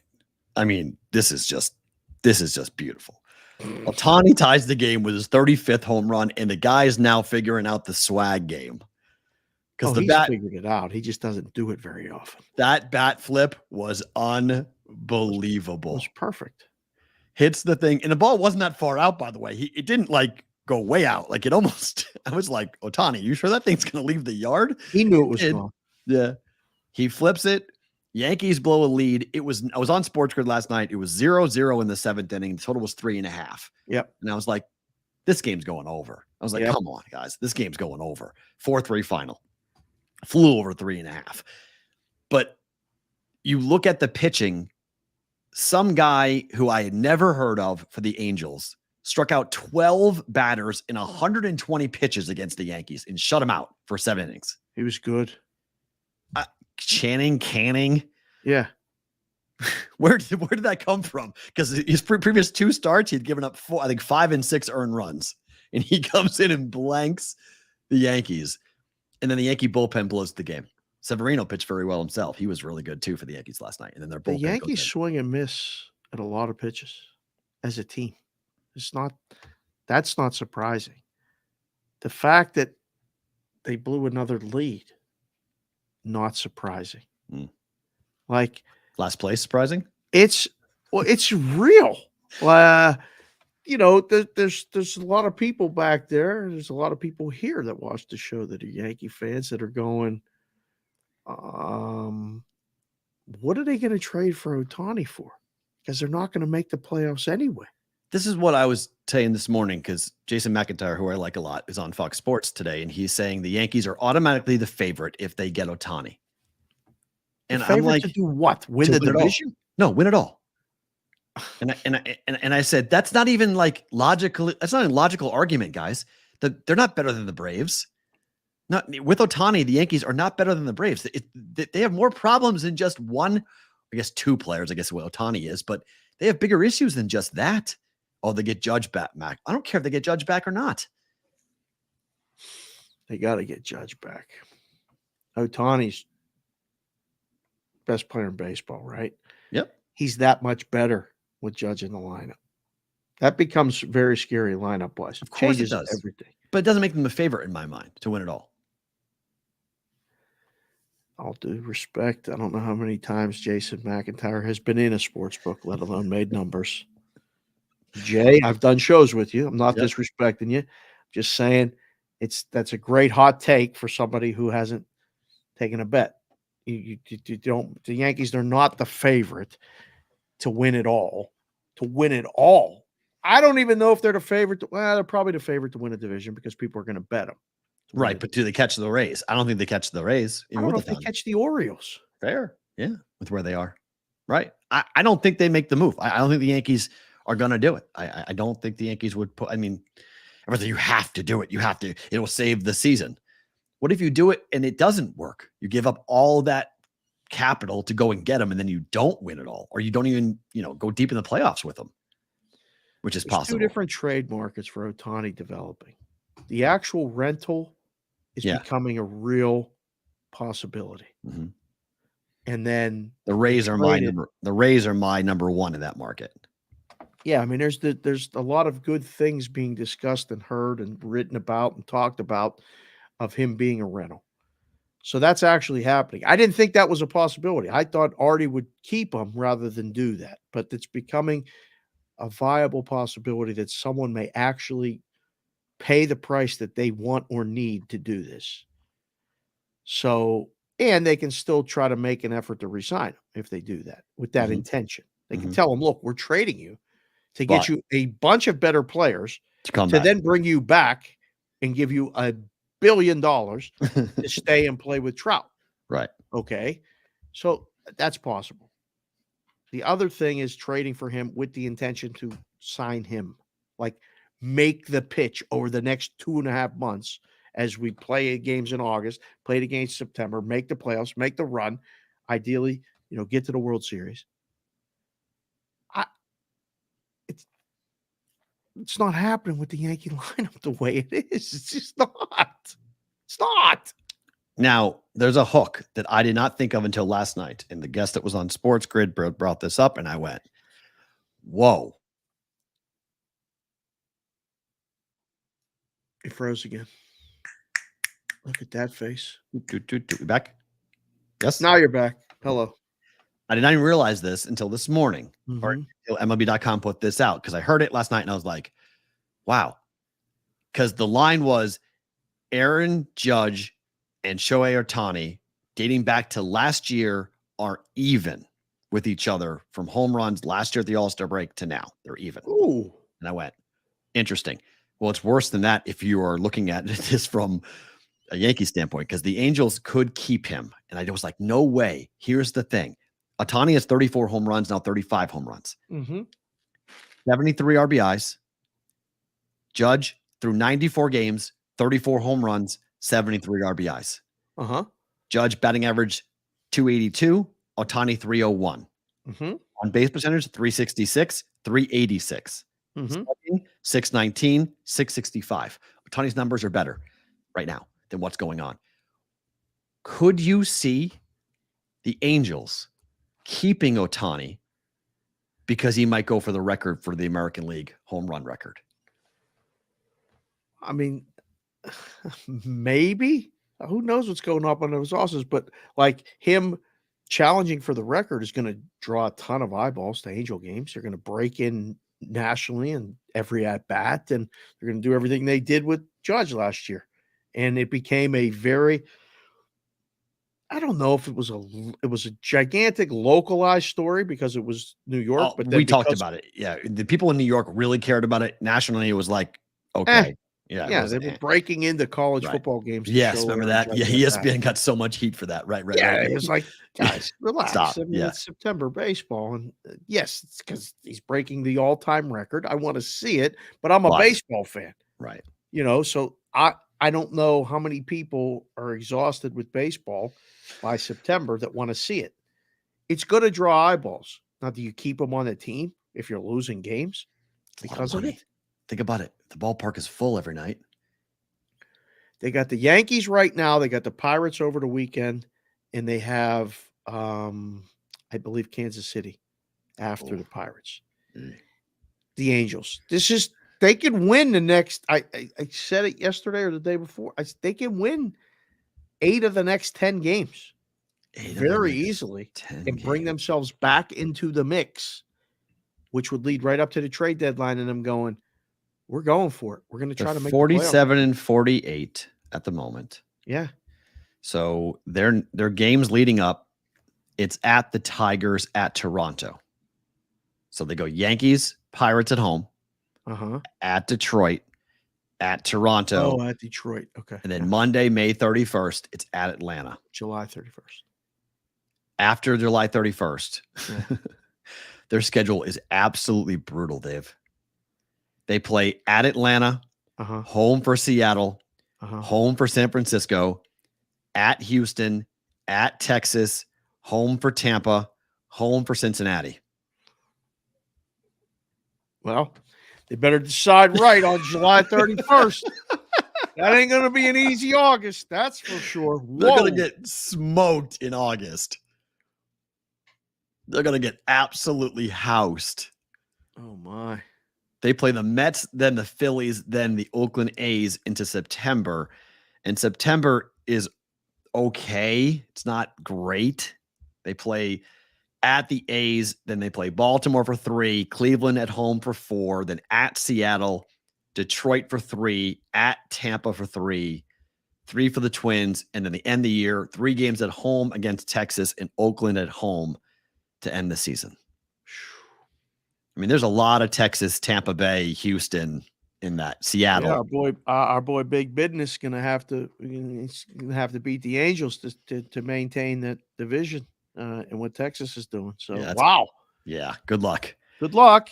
Trade Ohtani. Do not choke on that. Trade Ohtani.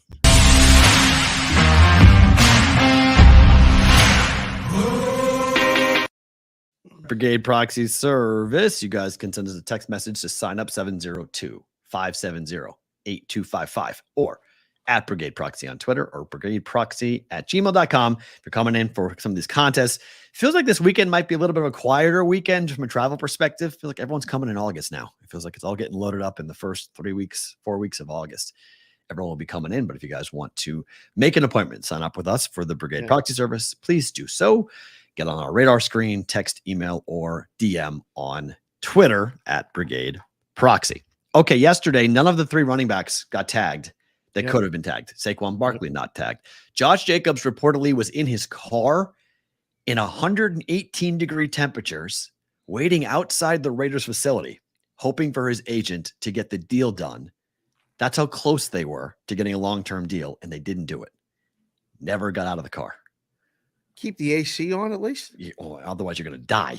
Like, you have no choice. You turn the air off and leave it in the sun for 118 for like 5 minutes. You get back in, it's 150 in the car. Yeah. Well, everyone was doing the cooking of the egg on the cast iron pan on top of the hood, and that all stuff was going on all over Vegas. So that's how close they were to getting the Josh Jacobs deal done. The running backs are now talking out. Last night, we saw a comment come from Derrick Henry, basically saying that they should take away the running back position because nobody cares about it. So why even have it? And then Austin Eckler is asking for a meeting with ownership, went on CBS Sports Radio and said, from a player's aspect, we have no control. I have no control. So really, we want answers from is the ownership. Like, why are we doing this? What's the reason? Like, aren't you interviewing them about it? How many owners have you talked to about this? 0. He believes, he goes, it's a new trend. Like, oh, let's not pay these guys. I don't know. Maybe they're just testing us. Like, hey, let's see what happens. But, you poke the bear and you're going to make some of us have to do something. What are you going to do? Like, what can running backs actually do in this situation? If they're saying to you, the market is X, and we're going to pay X, and we're not going to invest big money because there are 15 different guys on the street we can bring in that can do it at 85% of what you're doing for a lot less of a price. There's no recourse here. Like, you can be mad, you can kick sand, but what can't do anything about this, right? Should probably become a content guy. He is a content guy. It's the same situation we're in. Like, that's right. It's just the exact same situation we're in. Like, you can be really good at this. You can have a big forum. You can do this, and they tell you what the price is.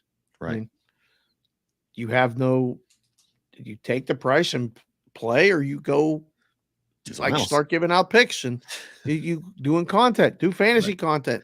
Austin, see what you can do. He was doing it. It stinks, but you still need running backs to play football. I think, don't you think? Of course. But how they're used and the way that they're used, this is like a running back is akin, and I don't mean this to be disrespectful, but just let me play the analogy out. It's like a NASCAR tire. Okay. You put it on, you run it really hot and really hard, and then you put a new tire on. It's not great. You blow through tires fast, but that's what teams do with running backs. You get 3 years. They burn them fast. It's hot. It's 85, 90 degrees outside temperature. The rubber melts. You see the whole grade, you see the wiring, everything comes out of it, or it blows out entirely and blows everywhere, or it causes a huge car crash. Like, that's what the running back position really has become in the NFL. They'll go get another one. Like, after they get what they need of you, go get another one. Well, they're not drafting him in the first round anymore because of the 4-year contract. Right. And they want the ability to move off of you. And if you're hot in the star running back on the team this year, doesn't mean you're the star running back on the team next year. And it's just the cold reality. Yep. It stinks, but there's nothing you do about it. It's, it's capitalism in a lot of ways. I don't think there's collusion going on. I don't think the NFL is calling up going like, hey, don't pay that guy. Like, I don't think that really is going on. And they're still getting paid a lot of money. The owners talk to each other. I mean, don't pretend it's not going on. I don't think they're colluding to not pay the running back position per se. I think they'd rather pay nobody anything ever. Like, they don't want to pay anybody. Right. So the running backs are just one of, because a lot of players are available, there's a glut. The supply and demand flow is bad for running backs. Saw it happening in fantasy football when I was still playing fantasy football and drafting teams. And I started drafting all wide receivers, and they're like, what are you doing? I'm like, I don't need a running back till late. Oh. I'll just pick up the same guy. Like there was one or two guys that you maybe thought you needed. I mean, back in the day, you had to have two. They were the first Right. pick and the second pick. If you were drafting a team, usually first and second round were let's get me two running backs so I don't have to look at it again. It was so Right. valuable. The top guys were that much better than everybody else. What's a top guy worth now? There's not that gap. A lot of guys are like you said, a NASCAR tire is a tremendous analogy. Kind of brutal if you're a running back. Yeah. That's what I mean. I don't mean to be disrespectful, but that's kind Yeah. of what it is. Ay, ay, ay. And I mean, look, $10 million on the franchise tag is nothing to scoff at. I mean, it's not like you're making $10, you're making 10 million. So it's a little hard to How cry can a poverty. quarterback make 50? Right. But I mean, I get it. It's all in the If scale. I don't block for the quarterback as the running back and I don't pick up the blitz, you don't get the money. You get knocked on your ass. True. I mean, it's important. True. But that's why the average fan has a hard time really listening. Right. Like, Oh. oh, you're making $10 million this year. Yeah. I feel so badly for you. Oh, Yes. okay. You're gonna Yeah. cry. Like Yeah. it's hard for the average guy to, go work a 9 to 5 and hear Austin Eckler talk about collusion. And what are you making? Yeah, please stop. You're playing a kid's game. Please stop. That goes for all of sports, though. Like Yep, the true. money has completely outpaced Everything. the 9 to 5 guy or girl. You can't look at the money. If you True. look at the money, you don't want to watch sports. That's true. All right. You talked about it. There it is. Look at these things. As the new all-white uniform put out by the Cleveland Browns today. They're going to wear these 3 times. First reaction is what? What do you think about these? Well, our friend Ralph Michaels sent me a text, tagged me in the tweet. It's the first time they're wearing a non-brown helmet in 70 years. Wow. Okay. It's crazy to even think about that. That's Do you even think the possible. Brown's orange or is it brown? Because the helmet really is orange. It's not brown. orange. I mean, let's keep So, it real. It's orange, right? It's not a brown color. It's an orange You have color. to but be it's very careful the way you say it. These Cleveland people get very, very. But it's not brown. It's an orange. I know you're the Cleveland Browns for Paul Brown. I get it. But the color is orange. The helmet is orange. So first time since 1970, you're not wearing an orange helmet. You're wearing a white helmet. Just on the look, they're clean as hell. Yeah. They look not really bad. nice. They look nice. I'm a fan. You I'm a fan. I like the look. Now, practicality wise, if they play in the weather, it's going to look a little funky because they're going to be black. By the end of the game, they're going to be brown and black. Yeah. So week 2 at Pittsburgh. Okay. That's a Monday night. And Ralph did say it's the first time that Browns will wear non-orange helmets. Okay. So we can say orange because L. Ralph did. One So, L. Browns At lose that Pittsburgh, loss. home against San Francisco in week 6. Oh, mama. Who is the quarterback for the Niners? That's hard. I'll say win. In week 17 at home versus the Jets on Thursday night. Win. 2-1. 2-1. I'll go 1-2. Okay. I'll go 2-1 with the record. They may beat the Steelers on the road. I Oh. don't think so. No. But then they'll lose the other 2. I like the uni. I think Uniforms are nice. Stormtroopers, that says when they wear all white, Ah. that says I've heard the Stormtrooper reference already. Does anybody else wear all white in the NFL? That's sometimes they do that. The Packers did it. What, last year before? Oh, wow. Really? The color rush. Yeah, on one of the weeknight games. I hate color rush. I hated the color rush uniforms. Was not a fan of them at all. Oh yeah, the Packers were all white. And someone Okay. else, guys. Remember, if you were in the chat, just put it in there. If you remember. But these are different than color rush. This is 3. This is their alternative uniform. This is the 3rd uni. So this is different than color rush. Color rush was 1 week. It's It was 1 week a year that they ran it. Right now they're doing it 3 times. Yeah. Now this is an alt uniform. This is something they're going to wear multiple times. They're going to do all. They're bringing back a lot of the alt uniforms. Houston's going to wear I think it's the Texans or the Titans. Who's wearing the old Houston Oiler uniform? They're wearing the baby Texans. blue. Texans are. Yeah. Yeah. The Buccaneers bring back the creamsicle with the helmets, the whole thing. Did you hear that about Brady? Do you hear that rumor? No. What? So Brady has told the Bucks that if they're going to sell Tom Brady creamsicle uniforms, Yeah. he wants a cut of it, which is making people believe that he's going to be an active player again, which is he's going to come back because he's saying he wants to, in order to use his image and likeness, he wants to be involved with it. I guess there's some way of like you're an active player. So the Brady rumor is back about him playing this year. It's already because of what he's said about the creamsicle uniform being sold with a Brady 12 and Brady on the back. Listen, not the divorce thing. Like you've lived it basically through my brother and stuff. Like you got to find alternate means of income, I guess, and everything. Well, like he did lose $30 million in the. Tom, you don't need the money for the uniforms. Seriously. He lost a lot. What is he doing? He lost a lot of money, though. He's worried about his name on the creamsicle uniforms? Tom, Yep. Seriously, Tom. You don't need to come back and play, and you don't need the money from the creamsicles. Okay? Seriously. Stop. I love the creamsicles, though. They're great. I agree. They're phenomenal. Every time I wear mine, people stop. Where'd you get this? What is, I love it. It was one of my favorite uniforms of all time. Still is. I'm so glad they're bringing it back. Leave Tom out of it.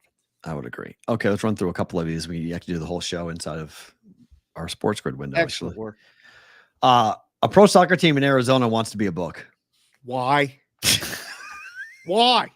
It's a second. It's not MLS. It's like the tier below MLS. Even better. But there's 3 applications that have been made that have been pushed in for running a sports book, and one of them is the pro soccer team in Phoenix. I was going to run this by you. In addition to trying to set up like a BVB brigade weekend and all this stuff in Vegas, we should apply for the license in Arizona, run a book. Why? Everybody, the soccer team is going to do it. We're qualified to do it. You are. I'm not, but yeah, okay. Well, what the hell? We could do it. We could run. If anybody wants to put us on as the consultant list, we'll do the BVB book in Arizona. Could you imagine? It would be amazing. What are you laughing at? What would the handle be? It would be phenomenal.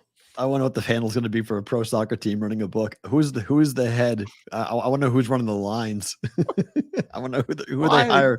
Why would they even think about doing this? Why? Don't know. It's a great question. Because it's some way of getting their games having lines, I guess. Maybe because who's making lines on second tier pro soccer in America? Lines for the second tier soccer games. It's a consulting fee. You don't do it for free. Oh, gosh. We'll make the lines. I'll go down, fly us down. We'll watch training camp. We'll scout out the soccer. We'll talk to soccer experts. We'll make numbers. No problem. It's no problem. Got to pay. We don't do that. Sorry, Will. We don't do that shit for free, but we can do it. I just can't believe they want to run a whole book. Like, what are they going to do? Put lines out on Wimbledon, too? They're going to put out lines. They're going to take golf bets, the Open Championship this week. Yeah. All the snipers looking to pick you off with those numbers. Sure. Let's open a book. What are you talking about? Good luck. Over 10,000 players played the World Series of Poker here in Las Vegas, up from 8,000 in 2016, the previous high. It's crowded as hell down there. 35-year-old from Atlanta won the World Series of Poker, won the final table yesterday.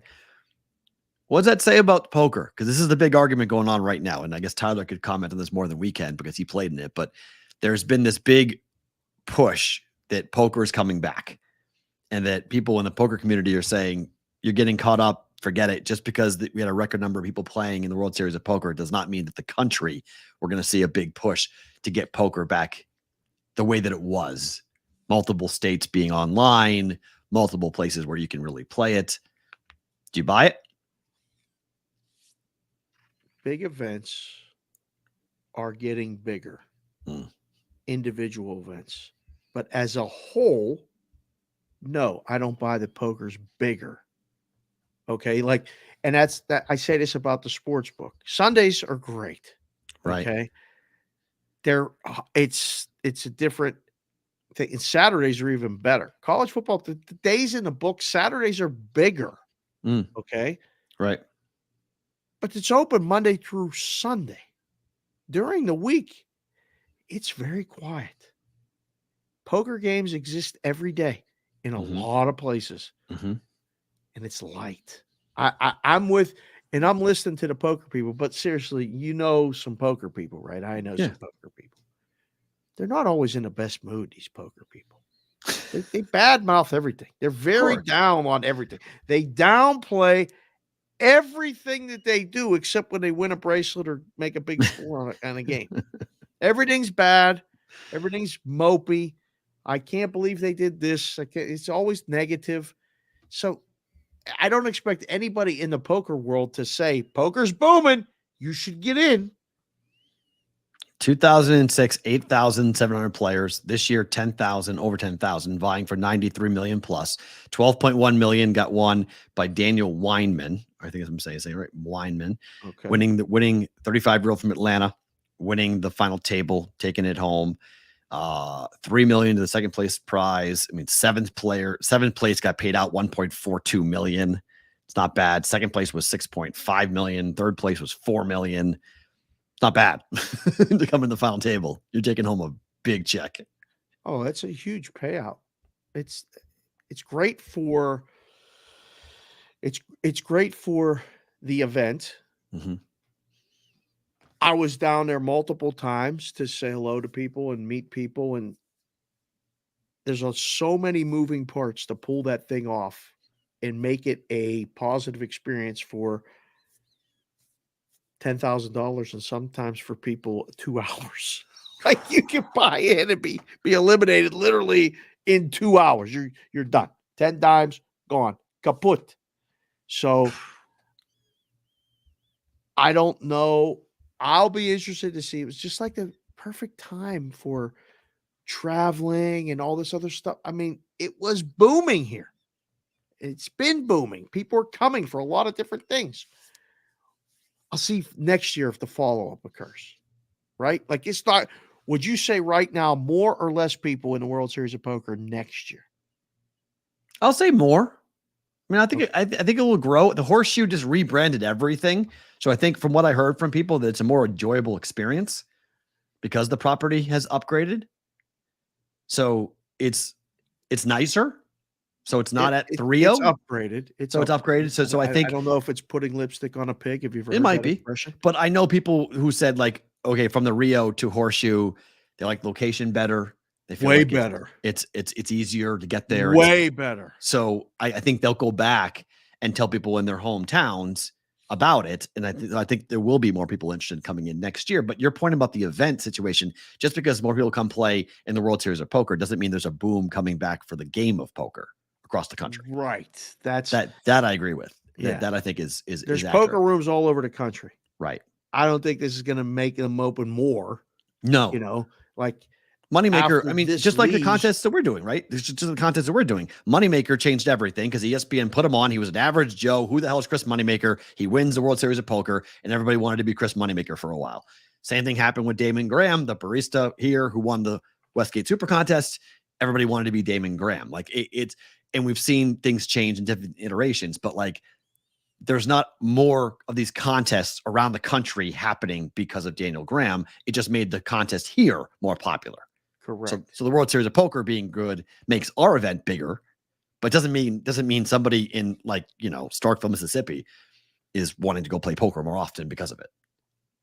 Why'd you pick Starkville, Mississippi? I don't know. Just grabbed a random town, just a random place. Got guys that listen to the show in Starkville, Mississippi. We do.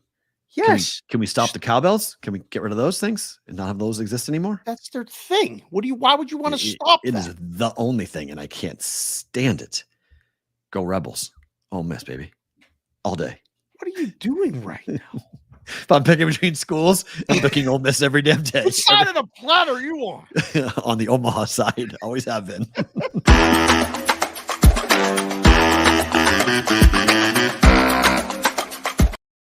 All right, better to book a time. You guys are getting the full show today on Sports Grid. So the Red Sox, I'm going to bet the Red Sox run line, they have yet to, again, list a starter. It's nearly noon Pacific time. What are they doing? Doesn't matter. Doesn't really matter. Red Sox housed them 7-0 They're last bigger night. favorites. Undecided today is a bigger favorite than it was yesterday. Undecided. Nick Pivetta set the record for a relief pitcher in Red Sox history. Struck out 13 A's out of the bullpen last night. Who started the game? Vinny Barbarino? Just a guy went 1 inning, and then Nick Pivetta came in and took over and went the rest. He was a reliever in name only. Like, it was not really a reliever. It was the opener. I have no clue why the Red Sox are doing the Rays thing, but they're now copying the Rays. Oh, it's working, and they're gigantic favorites today. It's the Red Sox run line. The A's are so bad. I feel From bad. here, look, I know I did it in the month of June, but right now, until the trade deadline, I think you just blindly fade the A's until the trade deadline. They don't want to be there. They all want to go somewhere else. They're all hoping to go somewhere else. They don't want to be any part of each. There's not a team there. There's about 9 guys individually playing baseball. It's so bad because like the kids are into the A's called up a couple aviators that the kids know from following and watching and all this stuff. So they're watching the A's games every night. Kylie said to me yesterday, can we fly up to Oakland and see a game there? There's nobody there, and she likes like 2 of the players. I don't know how well she likes them, but I mean, she likes them. Right. I mean, it's sort of, you're going to be 20 years old. Why do you like him? Because he hits the ball to the other side or is there another reason? It's a very important question, but she wants to go up. And so we're watching these games and they're not competitive. They're not even close. And I feel bad. Like Zach Geloff is his name. She's the number 1 fan of his fan club. Okay. And I'm like, Kai, can we put on another game? Like, let's put on another game. She's like, well, I want to see. He got to hit his first at bat. I'm like, oh my God. Red Sox run line. Easy. Come on. Padres, Blue Jays, first 5, money line Padres, -130. Wow. Musgrove. Yep. You like the Padres? I'm fading Manoah. Yeah, I think that first start. I think that it's first -130. Last night this line was 110. Pick 'em. It's -135. Ooh, Padres? Padres are -135. What's the first 5 money line now? Holy crap. First 5 is -140. Okay. -144, -138. I'm not buying the Manoah thing either. He had 1 good start, came back. It was like against Detroit. This is a real lineup he's facing now. So you want to lay juice with San Diego on the road? Yep. All right, we'll book that one. Okay. Braves, D-backs, first 5 over 6, -115. First 5 is 6. It was 5. Where's this game? On the moon with no gravity? It was 5.5. What the hell's going on? So it was 5.5 -145 or 6 at -115. So I'm going to have a push potential here with 6 and say, okay, fine. Made 3 and it pushes, but I'm going over. Braves are the number 1 team still in baseball, first 5. They're averaging 3.7 runs per game in the first 5 at home. And the D-backs on the road averaging 2.8 runs per 5 per first 5. Times they are changing. We got a 6 in a game where the total is 10.5. 10.5. 10. It's 10 or 10.5. It's 10.5 everywhere except Circa. Yeah, it's 10.5. And that's not even the highest first 5 total of the day. Offense. Houston's playing Colorado. Colorado has undecided pitching for them. And it's 7. It's like football numbers. The total in the game is 11.5, and the first 5 is 7. Mm-hmm. I don't know what the hell to do with this 6. Because look what happened in the Dodger game last night. It was 6-4 after 7. And then the game ended 6-4. Right. I'm not playing around. I had the Dodgers over 9.5. I got 4-2. It was a fortuitous grand slam for the Dodgers last night. I want to thank Mr. C. He just came in and said the guy's name was Brenna Bernardino. Learn the name, Dave. Thank you very much. Sorry, Mr. C. God. Diamondbacks Braves first 5 over 6. It's a lot of runs, is it not? It is, but it's D-backs and it's the Braves, and the Braves score a lot of runs early. All right, I'll book it. I just, as a principal book it. I'm going to book a 6. Okay. See what happens. It could be very bad. It might be 4-3 after 4 innings. Yes, very possible. Very, very, very, very possible. Given the weather, given the ballpark, given the lineups that are going to be out there. Okay, we'll let go of Sports Grid. Then we'll do favorite thing about today in bonus time. Sports Grid, thank you so much. We appreciate it. If you guys are live on YouTube and live on Twitter, do not move. Time for bonus time.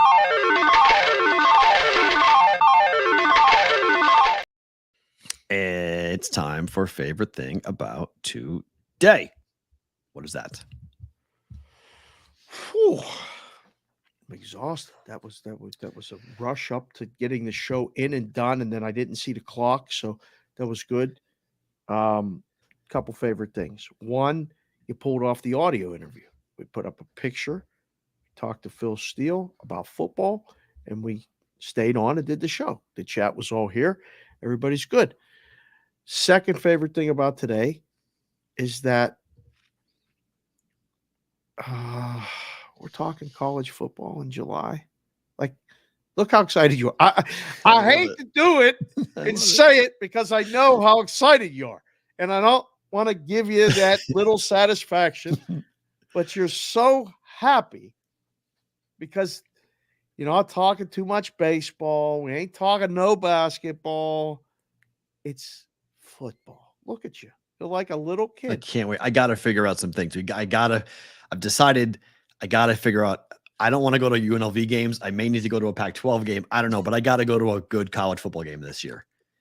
I haven't gone to one in a while. I haven't seen it going nowhere on Saturday. I tell you that right now. No, it's fine. But I want to go. I want to go to a good one. I want to go to a good college game at some point. It may be the bowl game. It may be the bowl game here. Maybe a college football playoff game. Figure out by something. that time we should have things figured out where we could figure out the Pac-12 championship game. It's right here. Yeah, that's what I mean. So I want to go to a game that's got a full house with pageantry and bands, and like I want a part of it. I want to get back into it. Maybe a Thursday game and maybe something. I'll figure it out. But we scratched a pretty good itch when we went to that college basketball game and Grand Canyon's band was that was playing. Unbelievable. That was so fun. That was fun as hell at the Orleans. And we had the kids there and it just was another day to them. But you and I were both brought back to a place of a fun, active student body college basketball experience. Yeah. January, February, I may head on down to a Grand Canyon game. I want to see that in person. I want to see a home game. That's easy for Grand Canyon U. No problem. Yeah, I think I want to go see one of their home guys, find a rivalry game or something, because that band is unbelievable. That was fun. You got to see it to believe it. I mean, it's the biggest rockin' party I've ever seen for a college basketball environment when they played in the title game here in town.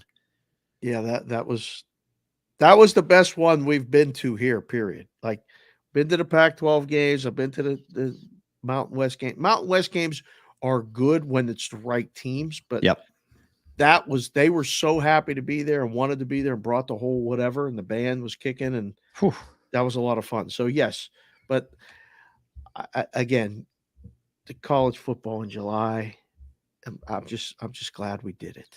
Camps open today. Rookies are reporting across the league today.